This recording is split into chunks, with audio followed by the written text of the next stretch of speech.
Okay, today we're going to look at a database that's called the Arts and Sciences Collection, or Jstor. And to get to that database, the first thing we need to do is go to the library's website. And you will see some tabs above the catalog search box that say Catalog, Discovery, Reserves, Databases, Journals, and Research Guides. Well, we're going to look at the Databases tab. If you click on that, then click here to access our databases.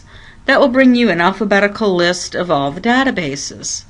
So we just have to scroll down to the Arts and Sciences Jstor database. If you were to click on the title of the database from home, you would be asked to log in, and you would do that with your Lola number and your birth date, formatted month, day, year. But because I am on campus, it'll go right into it. Now this is what Jstor looks like. And I like advanced search on Jstor because it gives you more options. So I'm going to click on advanced search. Now Jstor is very good for history, literature, psychology, sociology, and quite a few topics. Let's look at narrowing our search before we actually conduct a search. As you see, the box that says include only content I can access is checked. That's good. And you want to maybe click on narrow by item type and click on articles, unless you're looking for a book or so forth. Now, depending on what you're looking for, you may want to limit by date.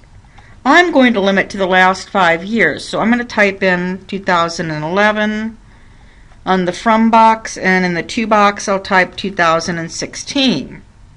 Under language, I'm going to click on English.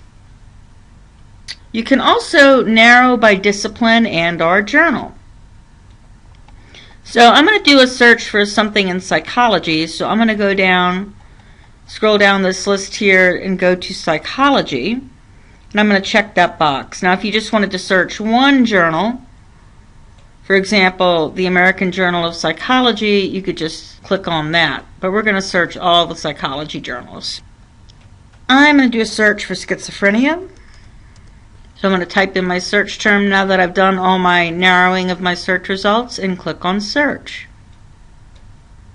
This is what search results in Jstor look like. I'm going to scroll down until I see a title that catches my eye. Here, Resisting the Stigma of Mental Illness.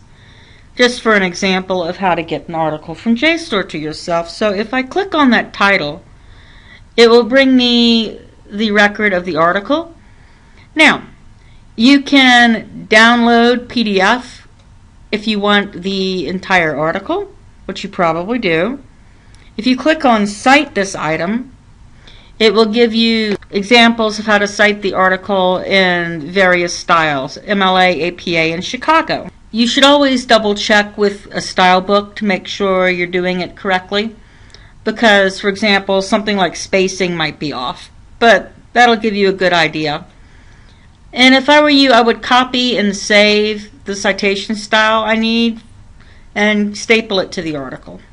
So I'm going to exit out of that, and I'm going to click on Download PDF, and then you have to I accept Proceed to PDF, and that pulls up the entire article. You can save it to a jump drive or to your personal computer. And don't save it to a school computer. And you can print it.